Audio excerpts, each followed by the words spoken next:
সারা ওয়ার্ল্ডের একটা mega event হচ্ছে ফিফা ওয়ার্ল্ড কাপ 2026। আর এই ফিফা ওয়ার্ল্ড কাপ 2026 এর একটা পার্টিসিপেন্ট কান্ট্রি হচ্ছে কানাডা। আর এই কানাডাতে 13টা ম্যাচ অনুষ্ঠিত হবে টরন্টো এবং ভ্যানকুভারে। তো তাই অনেকেই আমাদেরকে প্রতিনিয়ত প্রশ্ন করছে যে এই ফিফা ওয়ার্ল্ড কাপের আলাদা কোনো ভিসা ক্যাটাগরি চালু হয়েছে কিনা, বা এই ফিফা ওয়ার্ল্ড কাপের ভিসা পেতে আমার কি কি ডকুমেন্ট লাগবে। তাই আজকে আপনাদের সাথে একদম ফিফা ওয়ার্ল্ড কাপ উপলক্ষে কানাডার আইআরসিসির লেটেস্ট কিছু গাইডলাইন সরাসরি শেয়ার করবো আইআরসিসির ওয়েবসাইট থেকে, যেখান থেকে আপনারা বুঝতে পারবেন যে এই ফিফা ওয়ার্ল্ড কাপ ভিসা কি, বা ফিফা ওয়ার্ল্ড কাপ ভিসার জন্য এডিশনাল কি কি ডকুমেন্ট লাগবে, আইআরসিসির এক্সাক্ট গাইডলাইনটা কি। চলুন শুরু করা যাক। তার আগে বলে নিচ্ছি, যারা আমাদের চ্যানেলে নতুন বা আমাদের চ্যানেলটি এখনও সাবস্ক্রাইব করেননি, please hit the subscribe button. আর যারা অলরেডি সাবস্ক্রাইব করেছেন তাদেরকে অসংখ্য ধন্যবাদ।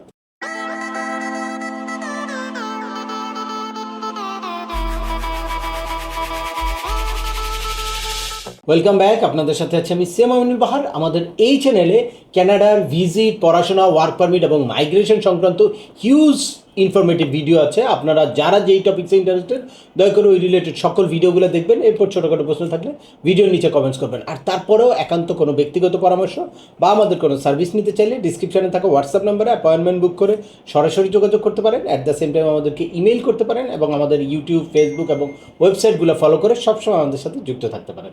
এ নিয়ে চলে আসে আজকের মূল আলোচনায়। অনেকেই প্রতিনিয়ত আমাকে প্রশ্ন করছে যে ফিফা ওয়ার্ল্ড কাপ ভিসা নতুন কি একটা ক্যাটাগরি, বা এই ফিফা ওয়ার্ল্ড কাপ ভিসার জন্য আমাকে কি করতে হবে, কি কি ডকুমেন্ট নিতে হবে, বা অবশ্যই কি আমার টিকিট কাটতে হবে কিনা।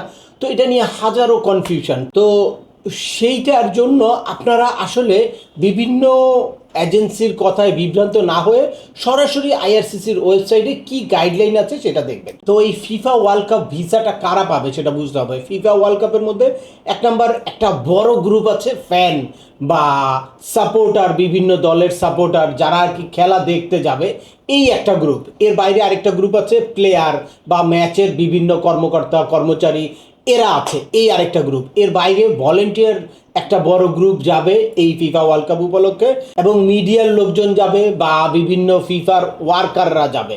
তো কার ক্ষেত্রে কি ক্যাটাগরি, এটার জন্য সুনির্দিষ্ট একটা গাইডলাইন আছে আইআরসিসির ওয়েবসাইটে। চলুন সরাসরি আপনাদেরকে আইআরসিসির ওই পেজটাতে নিয়ে যাই। এই যে আপনারা দেখতে পাচ্ছেন, সরাসরি আপনাদেরকে নিয়ে আসলাম FIFA world cup 2026 what you need to enter Canada. অর্থাৎ এই ফিফা ওয়ার্ল্ড কাপ উপলক্ষে কানাডাতে প্রবেশ করার জন্য আপনার কি লাগবে। Find out what you need to enter Canada, attend or work at FIFA world cup 2026 match. এই যে দেখেন প্রথমেই আছে ফ্যান।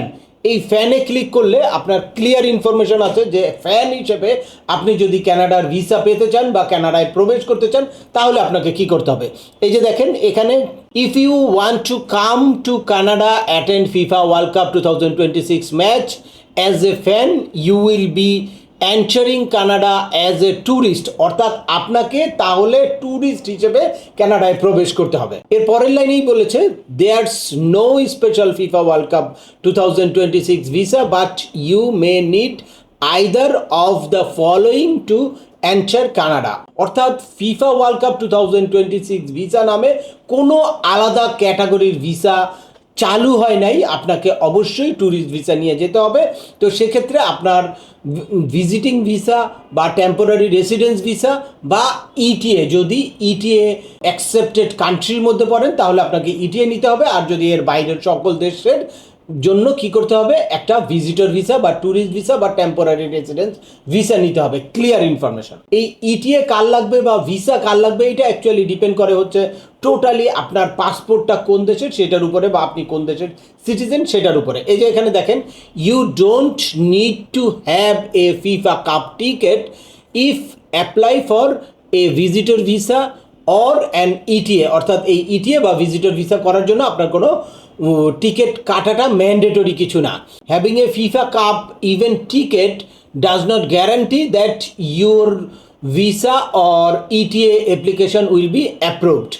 হ্যাঁ, তার মানে যদি আপনি কোনো টিকিট কাটেন সেইটা আপনাকে কোনোভাবেই কনফার্ম করবে না। অ্যাপ্লাই ফর ভিজিটর ভিসাতে গেলে এই যে আপনারা দেখতে পাচ্ছেন এখানে একটা নতুন ক্রাইটেরিয়া যোগ করা হয়েছে। এর আগে to visit tourist, to visit business, বা ফ্যামিলি রিউনিফিকেশন, রেসিডেন্স, এগুলো যেই ক্যাটাগরি ছিল এর সাথে নতুন একটা ক্যাটাগরি অ্যাড হয়েছে to attend FIFA world cup. এই টু অ্যাটেন্ড ফিফা ওয়ার্ল্ড কাপে ক্লিক করলে এবং কন্টিনিউ করলে এখানে গ্যাদার ডকুমেন্ট সব কিছু এখানে ডিটেলস দেওয়া আছে যে কি কি ডকুমেন্ট আপনার লাগবে। এই লিঙ্কটা ডিসক্রিপশনে দেওয়া থাকবে, আপনি ডকুমেন্টগুলো একটু দেখে নেবেন যে কি কি ডকুমেন্ট লাগবে। আমি যেই সামারিটা আপনাদেরকে বলতে চাই সেটা হচ্ছে, ফ্যান হিসেবে আপনি যদি কানাডা ভিজিট করতে চান আপনার এডিশনাল কোনো ডকুমেন্ট লাগবে না।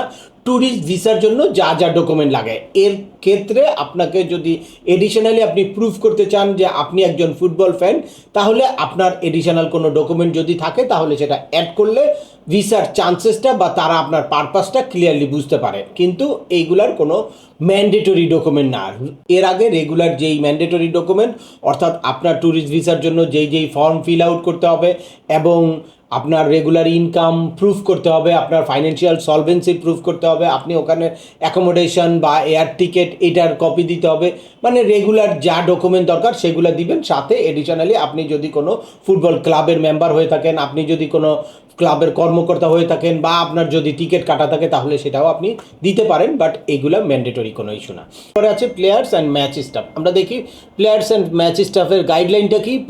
FIFA players, team personnel, referees and match official don't need a work permit. You may need to apply for a visitor visa or electronic authorization। অর্থাৎ প্লেয়ার বা ম্যাচ স্টাফেরও ভিজিটিং ভিসা নিয়েই কানাডাতে প্রবেশ করতে হবে। ভিজিটর ভিসার যেই গাইডলাইন বা টেম্পোরারি রেসিডেন্স ভিসার যেই গাইডলাইন সেটাই তাদেরকে ফলো করতে হবে। তার পাশাপাশি সে যে কোনো প্লেয়ার, কোনো ম্যাচের বা কোনো ম্যাচের স্টাফ, সেইটার এডিশনাল কিছু ডকুমেন্ট সে অ্যাড করতে পারে।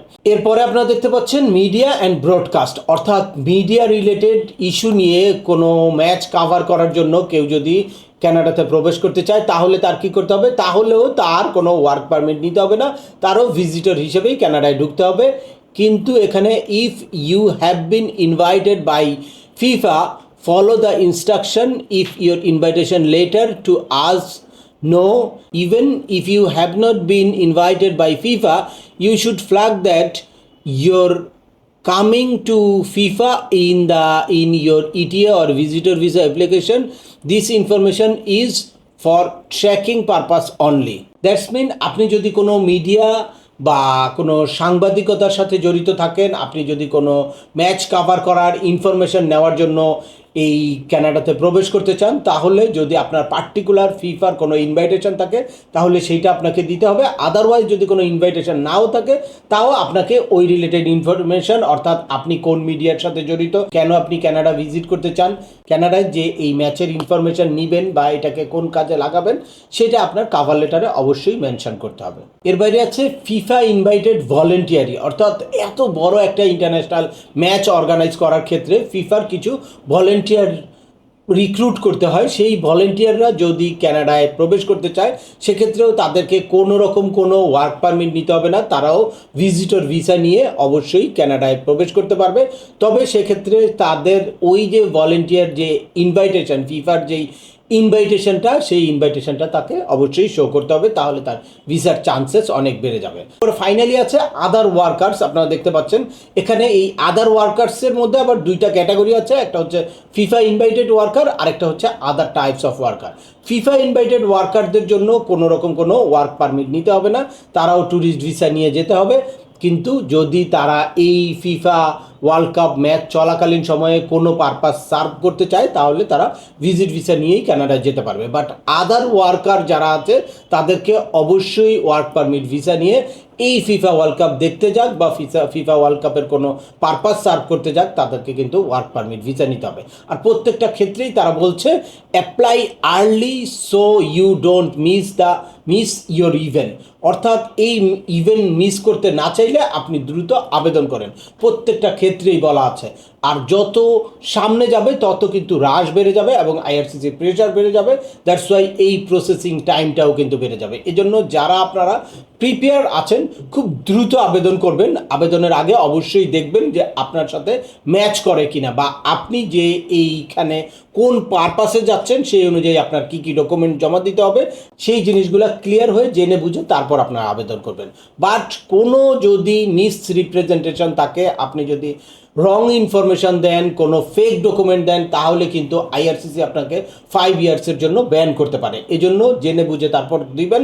অনেকেই তাড়াহুড়া করে আবেদন করতে গিয়ে ব্যাংক সলভেন্সি নাই, ফেক ডকুমেন্ট সাবমিট করে বা নিজের প্রোফাইলটাকে পুরোপুরি স্ট্রং না করে ভিসার জন্য আবেদন করে। সেক্ষেত্রে কি হয়, তাদের সার্ভারে যখন আপনার ডাটাগুলো চলে যাবে তখন আপনি একবার রিফিউজ হলেন, এটা বড় কথা না, কিন্তু প্রপারলি আপনি যদি আবেদন না করেন তাহলে পরবর্তীতেও আপনার চান্সেস কমে যায়। দ্যাটস ওয়াই আপনারা জেনে শুনে সঠিকভাবে আপনার প্রোফাইলটা রিফ্লেক্ট যাতে হয় আপনি যে মানে রিয়েলি এলিজিবল ভিসা পাওয়ার জন্য, বা আপনি যে ফাইন্যান্সিয়ালি সলভেন্ট, আপনার কান্ট্রি টাই অনেক স্ট্রং, আপনি নির্দিষ্ট একটা পারপাসে যাচ্ছেন, বা আপনি গিয়ে কানাডা ভিজিট করে ফিরে আসবেন, এই জিনিসগুলো অবশ্যই কিন্তু আপনাকে ভিসার অ্যাপ্লিকেশনের সাথে প্রুফ করতে হবে।